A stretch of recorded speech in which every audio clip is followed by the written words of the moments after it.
Hi friends, എല്ലാവർക്കും സുഖമാണല്ലോ. ഇന്നത്തെ നമ്മുടെ സ്പെഷ്യൽ എന്താണെന്ന് വെച്ചാൽ ഊണ് കഴിക്കാൻ ഇഷ്ടപ്പെടുന്നവർക്ക് അതുപോലെ തന്നെ സദ്യയൊക്കെ നന്നായിട്ട് കഴിക്കാനൊക്കെ ഇഷ്ടപ്പെടുന്നവരുടെ നല്ലൊരു ഫേവറേറ്റ് ആയിട്ടുള്ള റെസിപ്പി ആയിരിക്കും പുളിശ്ശേരി എന്ന് പറയുന്നത്.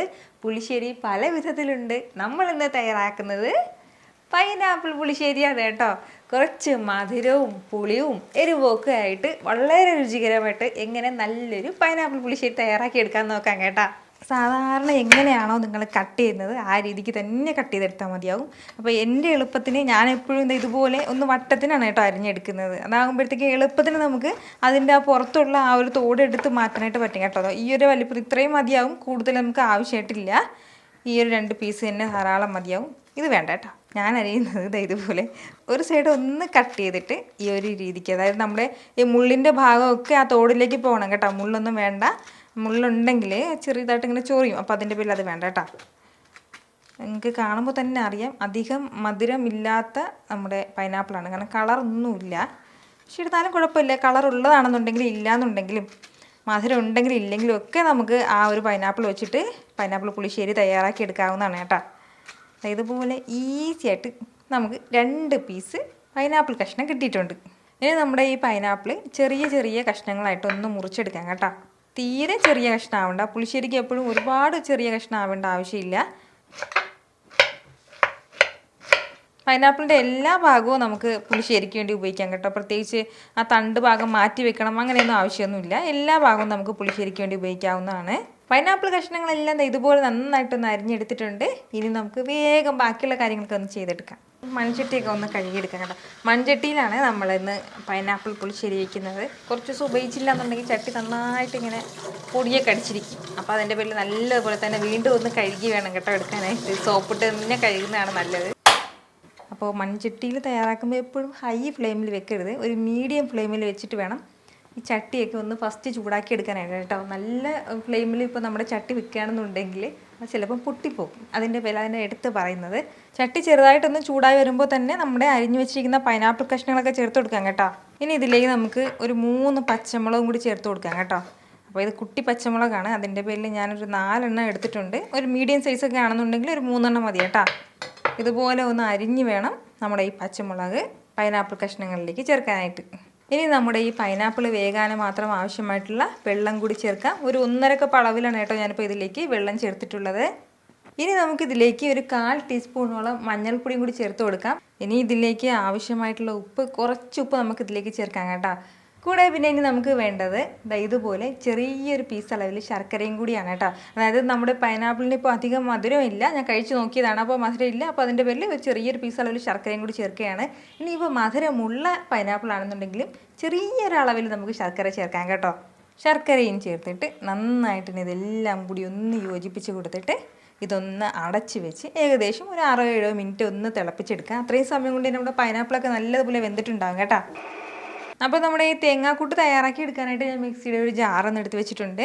ഇതിലേക്ക് നമുക്ക് ഒരു 1/4 കപ്പ് അളവിൽ കേട്ടോ, ഒന്നുകിൽ 1/2 കപ്പ് അല്ലെങ്കിൽ ഒരു 1/4 കപ്പ് അളവിൽ ചെറിയ തേങ്ങ ചേർത്ത് കൊടുക്കാം. ഇനി നമുക്കിതിലേക്ക് വേണ്ടത് ഒരു 1/4 ടീസ്പൂൺ അളവിൽ ചെറിയ ജീരകം കൂടിയാണ് കേട്ടോ. ഇനി ഇതുപോലെ ഒരു 1/2 ടീസ്പൂൺ അളവിൽ മഞ്ഞൾപ്പൊടിയും കൂടി ചേർക്കാം കേട്ടോ. ഇനി ഇതിലേക്ക് കുറച്ച് മാത്രം വെള്ളവും കൂടി ചേർത്തിട്ട് നന്നായിട്ടൊന്ന് അരച്ചെടുക്കാം കേട്ടോ. നമ്മളിതിലേക്ക് തൈര് ചേർക്കുന്നതാണ്. അതുപോലെ തന്നെ പൈനാപ്പിളിൽ വെന്ത് കഴിയുമ്പോൾ അതിലേ വെള്ളം ഉണ്ടാവും. അതിൻ്റെ പേരിൽ ഈ ഒരു അളവിൽ മാത്രം വെള്ളം കൂടി ചേർത്തിട്ട് നല്ലതുപോലെ ഒന്ന് അരച്ചെടുക്കണം. ഈ ഒരു രീതിക്ക് നല്ല സ്മൂത്തായിട്ട് തന്നെ ഒന്ന് അരച്ചെടുത്തിട്ടുണ്ട് കേട്ടോ. തരിപ്പൊന്നും ഇല്ലാതെ മാക്സിമം സ്മൂത്തായിട്ടൊന്ന് അരച്ചെടുത്താൽ മതിയാവും. ഈ ഒരു സമയം കൊണ്ട് നമ്മുടെ പൈനാപ്പിൾ എല്ലാം നന്നായിട്ട് തന്നെ ഒന്ന് വെന്ത് കിട്ടിയിട്ടുണ്ട് കേട്ടോ. അപ്പോൾ നമ്മൾ ഒഴിച്ചു കൊടുത്ത ആ ഒരു വെള്ളമൊക്കെ ഏകദേശം ഒന്ന് വറ്റിയിട്ടുണ്ട്. നല്ലതുപോലെ തന്നെ വെന്തിട്ടുണ്ട്. കുറച്ച് വെള്ളം ഇതുപോലെ ഉണ്ടാകും കേട്ടോ. അപ്പോൾ ഇതിലേക്കാണ് നമ്മുടെ ഈ തേങ്ങാക്കൂട്ടിന് ചേർത്ത് കൊടുക്കേണ്ടത്. ഒരല്പം വെള്ളം ഇതിലേക്ക് ചേർത്തിട്ട് അതും കൂടി ചേർക്കുകയാണ്. കുറച്ച്, അതായത് 1-2 ടീസ്പൂണ്. അല്ലാന്നുണ്ടെങ്കിൽ നിങ്ങളത് ചേർക്കണ്ട, കൂടി പോകരുത്. ഇത് നമ്മുടെ ഈ തേങ്ങയുടെ ഒരു പച്ച ടേസ്റ്റൊക്കെ മാറിക്കിട്ടട്ടെ. ഈ ഒരു രീതിക്ക് നമ്മുടെ ആ ജാറിലുള്ള കംപ്ലീറ്റ് അരപ്പും വരുന്നതിന് വേണ്ടി മാത്രം ഒരല്പം വെള്ളം കൂടി ചേർക്കുകയാണ് കേട്ടോ. തേങ്ങാക്കൂട്ട് ചേർത്ത് കൊടുത്തു കഴിഞ്ഞാൽ ഫ്ലെയിം നന്നായിട്ട് തന്നെ കുറച്ച് വെച്ചിട്ട് വേണം പിന്നീട് ഒന്ന് മിക്സ് ചെയ്ത് കൊടുക്കാനായിട്ട്. ഫ്ലെയിം കൂട്ടി വെക്കരുത്, എങ്കിൽ പിന്നെ നമ്മുടെ തേങ്ങയൊക്കെ പിരിഞ്ഞു പോകും. അതിൻ്റെ പേരിൽ നല്ലതുപോലെ കുറച്ച് വെച്ചിട്ട് ഒന്ന് ഇളക്കി കൊടുക്കണം കേട്ടോ. ഒന്ന് ചൂടായി വരുന്ന ഈ ഒരു സമയം കൊണ്ട് നമുക്ക് തൈരും കൂടി റെഡിയാക്കി എടുക്കാം. ഇനി നമുക്ക് ഇതിലേക്ക് തൈരാണ് കേട്ടോ ചേർത്ത് കൊടുക്കേണ്ടത്. അപ്പോൾ ഏകദേശം 1 കപ്പ് നിറയെ തന്നെ തൈര് നമുക്ക് മിക്സിയുടെ ജാറിലേക്ക് ചേർക്കാം. നല്ല കട്ടിയായിട്ടുള്ള തൈരായതിൻ്റെ പേരിലാണ് 1 കപ്പ് അളവിൽ ചേർക്കുന്നത്. അതല്ല കുറച്ച് കട്ടി കുറവാണെന്നുണ്ടെങ്കിൽ ഒരു 1.5 കപ്പ് അളവിൽ വരെ നമുക്ക് എടുക്കാവുന്നതാണ് കേട്ടോ. ഇത്രയും തന്നെ ഏകദേശം 1 കപ്പോളം ഉണ്ട്.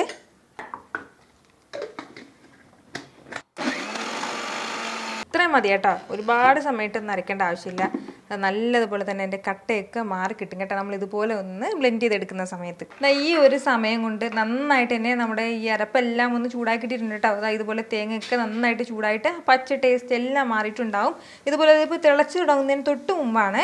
അപ്പോൾ ഈ ഒരു സമയം നമുക്കിതിലേക്ക് നമ്മുടെ തൈരും കൂടി ചേർക്കാവുന്നതാണ്. തൈര് ചേർത്തിട്ട് പെട്ടെന്ന് തന്നെ ഒന്ന് ഇളക്കി കൊടുക്കണം കേട്ടോ. ഇനി ഫ്ലെയിം നമ്മൾ കൂട്ടി വെക്കുകയും ചെയ്ത് ഫ്ലെയിം നന്നായിട്ട് തന്നെ കുറച്ച് വെക്കണം. അതൊന്ന് പ്രത്യേകം ശ്രദ്ധിച്ചേക്കണം. പ്രത്യേകിച്ച് ഇത് മൺചട്ടി കൂടി ആയതിൻ്റെ പേരിൽ ഒരുപാട് ചൂടുണ്ടാകും ചട്ടിയിൽ. ഫ്ലെയിം ഓഫ് ചെയ്തിട്ടാലും കുഴപ്പമൊന്നുമില്ല. ഞാനിപ്പോൾ ഫ്ലെയിം ഓഫ് ചെയ്യാണ്, കാരണം ചട്ടിക്ക് നല്ല ചൂടുണ്ട്. ഫ്ലെയിം ഓഫ് ചെയ്തിട്ട് നന്നായിട്ട് ഇതൊന്ന് മിക്സ് ചെയ്ത് കൊടുക്കാം കേട്ടോ. ആ ചട്ടിയുടെ ആ ചൂടിലിരുന്നിട്ട് തന്നെ നമ്മുടെ തൈരെല്ലാം നല്ലതുപോലെ ചൂടായി കിട്ടും. അപ്പോൾ അത് ഇത്രയും ആയിട്ടുണ്ട്. ഈ ഒരു സമയം നമ്മൾ ഉപ്പ് നോക്കിയിട്ട് ഉപ്പ് കുറവാണെന്നുണ്ടെങ്കിൽ ഉപ്പ് ചേർക്കാം. ഉപ്പ് ഒരല്പം കുറവാണ്, ഞാൻ കുറച്ച് ഉപ്പ് ചേർക്കുകയാണ്. നന്നായിട്ടൊന്ന് മിക്സ് ചെയ്ത് കൊടുത്തിട്ടുണ്ട്. ഇനി കൂടുതൽ പണികളൊന്നും നമുക്ക് ഇതിലേക്കില്ല. ഇതിലേക്ക് ഇനി താളിച്ചും കൂടി ചേർക്കാനുണ്ട്. എന്താ ഒരല്പം പോലും നമ്മുടെ ഈ തൈരൊന്നും പിരിയാതെയാണ് നമുക്ക് കിട്ടിയിട്ടുള്ളത്. അത് ഇത്രയും കട്ടി ഉണ്ടാവണം നമ്മുടെ ഈ പുളിശ്ശേരി തയ്യാറാക്കി എടുക്കുമ്പോൾ. അപ്പോൾ താളിച്ചും കൂടി ചേർക്കാം. അതും കൂടി ആകുമ്പോഴേ നമ്മുടെ പുളിശ്ശേരി ആവുള്ളൂ. ഞാനൊന്ന് മാറ്റി വയ്ക്കട്ടെ. അപ്പോൾ താളിച്ച് ചേർക്കാനായിട്ട് കുറച്ച് വെളിച്ചെണ്ണ ചേർക്കാം കേട്ടോ. ഒരു 1.5 ടേബിൾ സ്പൂൺ അളവിൽ വെളിച്ചെണ്ണ ചേർത്ത് കൊടുക്കാം. കടുകും കൂടി ചേർക്കാം കേട്ടോ. അതായത് 1/4 ടീസ്പൂൺ അളവിലുണ്ട്. കടുക് കുറച്ച് കൂടിയെന്ന് പറഞ്ഞാൽ കുഴപ്പമൊന്നുമില്ല. ഒരു 1/4 ടീസ്പൂൺ അളവിൽ മുഴുവൻ ഉലുവയും കൂടി നമുക്ക് ആവശ്യമായിട്ടുണ്ട് കേട്ടോ. 1/4 ടീസ്പൂൺ വളരെ കുറച്ച് മതിയാവും. കടുക് നല്ലതുപോലെ പൊട്ടി വരുമ്പോഴത്തേക്കും നമുക്ക് വറ്റൽമുളക് ചേർക്കാം കേട്ടോ. കൂടെ തന്നെ കറിവേപ്പിലയും കൂടി. ഫ്ലെയിം ഞാനിപ്പോൾ ഓഫ് ചെയ്യാണ്. ഇനി ഇതിലേക്ക് ഒരു പിഞ്ച് അളവിൽ മാത്രം, എന്താ ഇതുപോലെ ഒരല്പം മാത്രം മുളക് പൊടിയും കൂടി ചേർക്കാം കേട്ടോ. അപ്പോൾ നല്ലൊരു കളർ കൊടുക്കും കേട്ടോ നമ്മുടെ ഈ പുളിശ്ശേരിക്ക്. അതിന് വേണ്ടിയിട്ടാണ് ഒരല്പം ചേർത്ത് കൊടുത്താൽ മതിയാവും. ഇനി ചൂടോടുകൂടി തന്നെ നമ്മുടെ താളിച്ചത് നമ്മുടെ പുളിശ്ശേരിയിലേക്ക് ചേർക്കാം. താളിച്ചതും ചേർത്ത് കൊടുത്തിട്ട് ഒരു 2 മിനിറ്റ് നമുക്ക് ഇതുപോലെ ഒന്ന് അടച്ച് വെക്കാം കേട്ടോ. എന്നിട്ട് നമുക്ക് ഇളക്കി കൊടുക്കാവുന്നതാണ്. 2 മിനിറ്റിന് ശേഷം നന്നായിട്ട് തന്നെ ഇത് നമുക്കൊന്ന് മിക്സ് ചെയ്ത് കൊടുക്കാം കേട്ടോ. ഇതുപോലെ എല്ലാം കൂടി ഒന്ന് യോജിപ്പിച്ച് കൊടുക്കണം. ഇത് നിങ്ങൾക്ക് കാണുമ്പോൾ തന്നെ അറിയായിരിക്കുമല്ലോ എന്തുമാത്രം ടേസ്റ്റി ആയിട്ടുള്ള നല്ലൊരു പൈനാപ്പിൾ പുളിശ്ശേരിയാണെന്ന്. ഈ ചൂടോടുകൂടി സെർവ് ചെയ്യാം. അല്ലാന്നുണ്ടെങ്കിൽ പുളിശ്ശേരിയൊക്കെ എപ്പോഴും കുറച്ചൊരു 6-7 മണിക്കൂറൊക്കെ ഇങ്ങനെ ഒന്ന് വെച്ചത് വെയിറ്റ് ചെയ്തതിന് ശേഷം പിന്നീട് എടുക്കുന്നതാണ് കേട്ടോ കൂടുതൽ രുചികരം സദ്യയ്ക്ക്. അപ്പോൾ ഇതുപോലെ ഒരു പൈനാപ്പിൾ പുളിശ്ശേരിയൊക്കെ തയ്യാറാക്കി നോക്കിയിട്ട് നിങ്ങളുടെ ഫീഡ്ബാക്ക് എനിക്കൊന്ന് മറക്കാതെ അറിയിച്ചേക്കണം കേട്ടോ. കാരണം നിങ്ങളുടെ ഫീഡ്ബാക്കാണ് എൻ്റെ ഒരു സപ്പോർട്ട് എന്ന് പറയുന്നത്. അപ്പോൾ അടുത്ത വീഡിയോയിൽ വീണ്ടും നല്ല റെസിപ്പിയോ വ്ളോഗോ ഒക്കെ ആയിട്ട് കാണാം കേട്ടോ.